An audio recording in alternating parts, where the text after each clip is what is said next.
ಮೊದಲನೇದಾಗಿ ಬಾಳೆನಾರು. ಈ ಬಾಳೆ ದಿಂಡಿನಿಂದ ಬಾಳೆ ತೊಗಟೆಯನ್ನ ಯಂತ್ರಗಳ ಸಹಾಯದಿಂದ ಬಾಳೆ ನಾರುಗಳನ್ನ ಬೇರ್ಪಡಿಸುವುದು. ಈ ಬಾಳೆ ನಾರುಗಳನ್ನ ಏನ್ ಮಾಡುವುದು,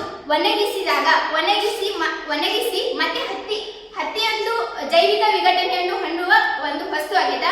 ಅದರಲ್ಲಿ ಹೈಡ್ರೋಫೋಬಿಕ್ ಎಂಬ ಹತ್ತಿ ಏನಾಗ್ಯದ ಅಂದ್ರೆ ಅತಿ ಹೆಚ್ಚು ರಕ್ತಸ್ರಾವವನ್ನು ಹೀರಿಕೊಳ್ತದೆ. ನೋಡ್ಬೋದು, ಅತಿ ಹೆಚ್ಚು ರಕ್ತಸ್ರಾವವನ್ನು ಹೀರಿಕೊಳ್ಳುವ ಶಕ್ತಿಯನ್ನ ಈ ಹೈಡ್ರೋಫೋಬಿಕ್ ಎಂಬ ಹತ್ತಿ ಹೊಂದಿದೆ.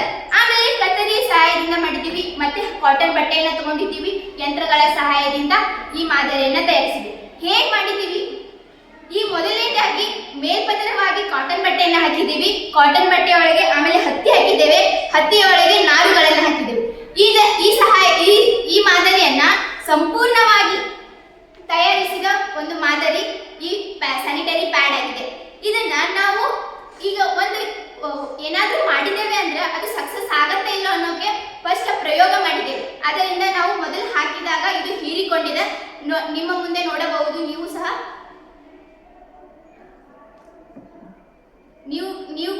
ಸಹ ನೋಡಬಹುದು, ಅದು ಹೀರಿಕೊಳ್ಳುತ್ತಿದೆ. ಹಾಗಾಗಿ ನಾವು ಇದನ್ನ ಯೂಸ್ ಮಾಡಬಹುದು. ಎಲ್ಲ ಗ್ರಾಮೀಣ ಪ್ರದೇಶಗಳಲ್ಲಿ ಇದು ಸಿಗೋದಿಲ್ಲ. ಹೆಚ್ಚಿನ ದುಬಾರಿಯಾಗಿ ಸಿಗುವ ಪ್ಲಾಸ್ಟಿಕ್ ಪ್ಯಾಡ್ಗಳನ್ನ ಯಾರು ಯೂಸ್ ಮಾಡಲ್ಲ ಗ್ರಾಮೀಣ ಪ್ರದೇಶಗಳಲ್ಲಿ. ಅದಕ್ಕಾಗಿ ಮನೆಯಲ್ಲೇ ಕೃತಕವಾಗಿ ತಾವೇ ತಯಾರಿಸಿಕೊಳ್ಳಬಹುದು. ಅದಕ್ಕಾಗಿ ಈ ಮಾದರಿಯನ್ನ ಹೆಣ್ಣು ಮಕ್ಕಳಿಗೆ ಸುಲಭವಾಗಿ ಮತ್ತು ಕಡಿಮೆ ದರದಲ್ಲಿ ಸಿಗುತ್ತದೆ ಎಂದು ಈ ಮಾದರಿಯನ್ನ ತಯಾರಿಸಿದ್ದೇವೆ. ಇಲ್ಲಿವರೆಗೂ ನನ್ನ ಸಹಪಾಠಿ ಏನ್ ಮಾಡ್ತಾಳೆ ಅಂದ್ರೆ ಈ ಒಂದು ಜೈವಿಕ ವಿಘಟನೆ ಸ್ಯಾನಿಟರಿ ಪ್ಯಾಡ್ ಬಗ್ಗೆ ಏನ್ ಮಾಡ್ತಾಳೆ ಅಂದ್ರೆ ಹೆಂಗ್ ತಯಾರು ಮಾಡಿದ್ವಿ ಅಂತ ಏನ್ ಮಾಡ್ತಾರೆ ವಿಶ್ಲೇಷಣೆ ಮಾಡ್ತಾಳೆ. ಇವಾಗ ನಾ ಏನ್ ಹೇಳ್ತೀನಪ್ಪ ಅಂದ್ರೆ ಈ ಜೈವಿಕ ವಿಘಟನೆ ಸ್ಯಾನಿಟರಿ ಪ್ಯಾಡ್ಗಳನ್ನ ಏನ್ ಮಾಡ್ತೀವಿ ತಯಾರು ಮಾಡ್ತೀವಿ. ಹೌದಪ್ಪ, ಯಾವುದೇ ಒಂದು ಮಾದರಿ ತಯಾರು ಮಾಡ್ಬೇಕು ಅಂದ್ರೆ ಏನ್ ಮಾಡ್ತೀವಿ ಅಂದ್ರೆ ಅದರಿಂದ ಉಪಯೋಗ ಆಗ್ಲಾರ ಏನು ತಯಾರು ಮಾಡ್ತೀವಿ. ಯಾಕಪ್ಪ ಅಂದ್ರೆ ನಮ್ಮ ದೇಶ ಆರ್ಥಿಕ ಸ್ಥಿತಿಯಲ್ಲಿ ಮುಂದುವರಿಬೇಕಂತ ನಾವು ಹೋಗಕತ್ತೇವೆ. ಅದೇ ರೀತಿ ಏನಂದ್ರೆ ಬಡ ಕುಟುಂಬಗಳಿಗೆ ಸಹಾಯ ಆಗ್ಬೇಕಂತ ಕೂಡ ಏನ್ ಮಾಡ್ತೇವೆ, ನಾವು ಯೋಜನೆ ಹಾಕತ್ತೇವೆ. ನಾವು ಶಾಲೆಯಲ್ಲಿ ಇದ್ದೀವಿ ಅಂದ್ರೆ ನಮ್ಮ ಗ್ರಾಮೀಣ ಸುತ್ತಮುತ್ತಲಿನ ಪ್ರದೇಶದವ್ರಿಗೆ ಏನಾಗಬೇಕು, ಸಹಾಯ ಆಗಬೇಕು. ಅಂತ ಒಂದು ಸ್ಥಿತಿಯೊಳಗೆ ಏನ್ ಮಾಡಕತ್ತೀವಿ ಅಂದ್ರೆ ಈ ಮಾದರಿನ ತಯಾರು ಮಾಡಕತ್ತೀವಿ.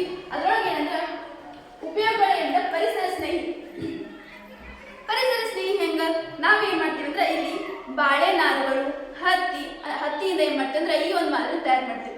ಹೌದು, ಇವುಗಳು ಏನಾಗುತ್ತೆ ಅಂದ್ರೆ ಈಗ ನಾವು ಮಾರ್ಕೆಟಲ್ಲಿ ಸಿಗುವ ಸ್ಯಾನಿಟರಿ ಪ್ಯಾಡ್ಗಳು ಹೊಡಿಬೇಕಂದ್ರೆ 500ರಿಂದ 600 ವರ್ಷಗಳು ಏನಾಗಬೇಕಂದ್ರೆ ಬೇಕಾಗ್ತಾವ. ಆದ್ರೆ ಈ ಬಾಳೆ ನಾರು ಮತ್ತು ಹತ್ತಿಯಿಂದ ಮಾಡಿದ ಪ್ಯಾಡ್ಗಳು ಏನಾಗುತ್ತೆ ಹೊಳಿಬೇಕಂದ್ರೆ ಜಸ್ಟ್ 6 ತಿಂಗಳಿಂದ 1 ವರ್ಷ ಅಷ್ಟೇ ಸಾಕು. ಆದ್ರಿಂದ ಏನಾಗುತ್ತೆ ಅಂದ್ರೆ ಯಾವುದೇ ಪರಿಸರ ಮಾಲಿನ್ಯ ಉಂಟಾಗಲ್ಲ. ಅದೇ ರೀತಿ ಇವ್ರು ಸುಟ್ಟರು ಕೂಡ ಅಷ್ಟೊಂದು ಕಾರ್ಬನ್ ಡೈಆಕ್ಸೈಡ್ ಬಿಡುಗಡೆ ಆಗುತ್ತೆ. ನಮಗೆ ಗೊತ್ತಾಯ್ತು ಇದು ಸಸ್ಯಜನ್ಯ. ಆದ್ರಿಂದ ಇದೇನಾಗುತ್ತೆ ಅಂದ್ರೆ ವೇಗವಾಗಿ ಹೊಳಿತೈತೆ. ಆದ್ರಿಂದ ಏನಾಗುತ್ತೆ ಅಂದ್ರೆ ಇದು ಪರಿಸರಕ್ಕೆ ಲಾಭ ಆಗುತ್ತೆ. ನೆಕ್ಸ್ಟ್ ಏನಪ್ಪ ಅಂದ್ರೆ ರಾಸಾಯನಿಕ ಮುಕ್ತವಾಗಿರ್ತೈತಿ. ಈಗ ನೋಡ್ರಿ, ಮಾರ್ಕೆಟ್ ಒಳಗೆ ಏನಾಗುತ್ತೆ ಅಂದ್ರೆ ಈಗ ಏನ್ ಮಾಡ್ತೀವಿ, ಸ್ಯಾನಿಟರಿ ಪ್ಯಾಡ್ಗಳನ್ನ ಖರೀದಿಸ್ತೀವಿ. ಅವುಗಳು ಏನ್ ಮಾಡ್ತಾವೆ, ದಿಕ್ಸಿನ್ ಮತ್ತು ಅಪಲೈಟ್ ಅನ್ನುವಂತ ಏನ್ ಮಾಡ್ತಾವೆ ರಾಸಾಯನಿಕಗಳು ಒಳಗೊಂಡಿರ್ತಾವ. ಮತ್ತು ಇವೇನ್ ಮಾಡ್ತಾವೆ ಗುಗ್ಗಳದಂತಹ ರಾಸಾಯನಿಕ ಶಕ್ತಿಯನ್ನು ಏನ್ ಮಾಡ್ತಾವೆ ಒಳಗೊಂಡಿರ್ತಾವ.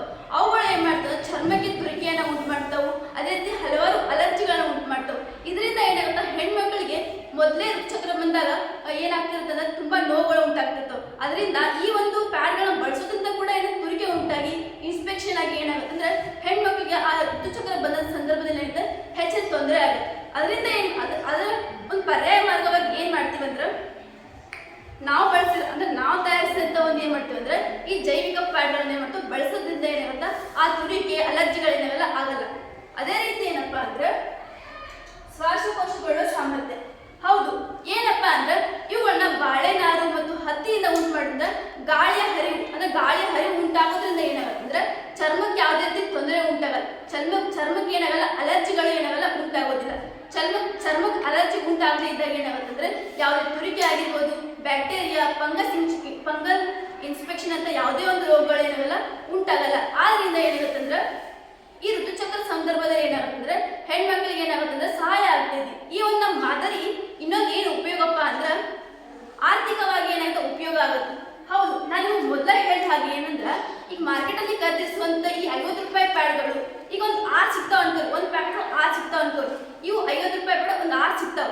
ಆದ್ರೆ ನಾವು ತಯಾರಿಸೋ ಪ್ಯಾಡ್ಗಳು ಒಂದು 3 ರೂಪಾಯಿಗಳ ಅಂದ್ರೆ ಯಾಕಪ್ಪ ಅಂದ್ರೆ ನಾವು ಈ ಮಾದರಿ ತಯಾರಿಸ್ತೀವಿ ಅಂದ್ರೆ ಇಲ್ಲಿ ಬಳಸಿರೋಂಥ ಎಲ್ಲ ಒಂದು ಮಾದರಿಗಳಿಂದ ವೇಸ್ಟ್ ಮೆಟೀರಿಯಲ್ ಅಂದ್ರೆ ಏನಿದೆ ಬಾಳೆನಾರು ನಮ್ಗೆ ಕಾಮನ್ ಆಗಿ ಎಲ್ಲಿ ಸಿಗುತ್ತೆ ಅಂದ್ರೆ ನಮ್ಮ ನಮ್ಮ ಹೊಲದ ಗದ್ದೆ ಸಿಗತ್ತ, ಹತ್ತಿ ಕಾಮನ್ ಆಗಿ ಹೊಲದಲ್ಲಿ ಸಿಗತ್ತ. ಇದರಿಂದ ತಯಾರಿಸಿದ ಈ ಮಾದರಿ ಏನಾಗತ್ತಂದ್ರ ಕಡಿಮೆ ಬೆಲೆಯಲ್ಲೂ ಸಿಗತ್ತ, ಆರೋಗ್ಯಕರವಾಗಿರುತ್ತ, ಪರಿಸರ ಕೂಡ ಏನಾಗತ್ತಂದ್ರ ಇದೇನಾಗತ್ತಂದ್ರ ಹೆಲ್ಪ್ ಆಗತ್ತೆ, ಅಂದ್ರೆ ಹೆಲ್ಪ್ ಆಗತ್ತೆ. ಅದೇ ರೀತಿ ಏನಪ್ಪಾ ಅಂದ್ರ ಹೈಪೋ ಅಲರ್ಜಿನಿಕ್ ಅಂದ್ರೆ ಈ ಹೈಪೋ ಅಲರ್ಜಿನಿಕ್ ಏನಂದ್ರ ಇದೇನಾಗತ್ತಂದ್ರ ಹೆಚ್ಚಿನ ತುರಿಕೆ ಅಂದ್ರೆ ಈಗ ಏನಾಗತ್ತಂದ್ರ ಋತುಚಕ್ರ ಸಂದರ್ಭದಲ್ಲಿ ಬ್ಲಡ್ ಏನಾಗತ್ತಂದ್ರ ರಕ್ತಸ್ರಾವ ಉಂಟಾಗಿರ್ತದೆ. ಬ್ಲಡ್ ಅನ್ನ ಸ್ಪ್ರೆಡ್ ಆಗಿ ಏನಾಗುತ್ತೆ ಹಲವಾರು ಬ್ಯಾಕ್ಟೀರಿಯಾ ಉಂಟಾಗ್ತದೆ. ಆದ್ರೆ ಈಗ ನಾವು ಬಳಸಿರೋ ಪ್ಯಾಡ್ಗಳು ಹೆಚ್ಚಿನ ಹೀರಿಕೆ ಶಕ್ತಿಯನ್ನ, ಇವನ್ ಬಾಳೆ ನಾರುಗಳು ಏನಂತ ಹೆಚ್ಚಿನ ಹೀರಿಕೆ ಶಕ್ತಿಯನ್ನ ಒಳಗೊಂಡಿರೋದ್ರಿಂದ ಏನಾಗತ್ತಂದ್ರ ರಕ್ತ ಏನಂತ ಲೀಕೇಜ್ ಆಗಲ್ಲ, ಅಂದ್ರೆ ಎಲ್ಲಿ ಸ್ಪ್ರೆಡ್ ಆಗದೆ ಇರೋ ಹಾಗೆ ದಿನ ಡೈಲಿ ನಾವು ಹೆಂಗ ಒಂದು ಫೀಲ್ ಮಾಡ್ತೀವಲ್ಲ ಅದೇ ರೀತಿ ಏನಾಗುತ್ತೆ ಈ ಒಂದು ಋತುಚಕ್ರ ಸಮಯದಲ್ಲಿ ಕೂಡ ನಾವು ಫೀಲ್ ಮಾಡ್ಬೋದು, ಅಂದ್ರೆ ಅನುಭವಿಸ್ಬೋದು. ಅಂದ್ರೆ ಯಾವುದೇ ರೀತಿಯ ಒಂದು ಲೀಕೇಜ್ ಅಂದ್ರೆ ಬ್ಲಡ್ ಲೀಕೇಜ್ ಆಗದೆ ಇರೋ ನೋಡ್ಕೊಂಡ್ರೆ ಏನಾಗುತ್ತೆ ಅಂದ್ರೆ ನಮ್ಗೆ ಏನಂತ ಹೆಲ್ಪ್ ಆಗುತ್ತೆ. ಡೈಲಿ ಏನ್ ಮಾಡ್ಬೋದು ಅಂದ್ರೆ ನಾವು ಡೈಲಿ ಹೆಂಗ್ ನಾವು ಫೀಲ್ ಮಾಡ್ತೀವಲ್ಲ ಅದೇ ರೀತಿ ಋತುಚಕ್ರ ಬಂದಾಗ ಕೂಡ ಏನ್ ಮಾಡೋದು ಹಾಗೆ ಫೀಲ್ ಮಾಡ್ಬೋದು, ಕಂಫರ್ಟೇಬಲ್ ಆಗಿ ಇರ್ಬೋದು. ಯಾವುದೇ ಒಂದು ಗೇಮ್ ಆಗಲಿ ಯಾವುದೇ ಒಂದು ಸ್ಪೋರ್ಟ್ಸ್ ನಲ್ಲಿ ನಾವು ಭಾಗವಹಿಸಿದ್ರೆ ಯಾವುದೇ ರೀತಿ ನಮ್ಗೆ ಬ್ಯಾಡ್ ಫೀಲಿಂಗ್ ಅಂದ್ರೆ ನಮ್ಗೆ ಯಾವುದೇ ರೀತಿ ನೋವು ಅದೇ ರೀತಿ ಅಥವಾ ಏನಾದ್ರೂ ಒಂದು ಸ್ಪ್ರೆಡ್ ಆಗತ್ತ, ಮುಜುಗರ ಆಗತ್ತ, ಈ ರೀತಿ ಯಾವುದೇ ಫೀಲಿಂಗ್ಗಳಿಂದಲ್ಲ ಇರಲ್ಲ. ಅದೇ ರೀತಿ ಏನಪ್ಪಾ ಅಂದ್ರೆ ನಮ್ಗೆ ಆಗ್ಲೇ ಹೇಳಿದ್ರೆ ಕಡಿಮೆ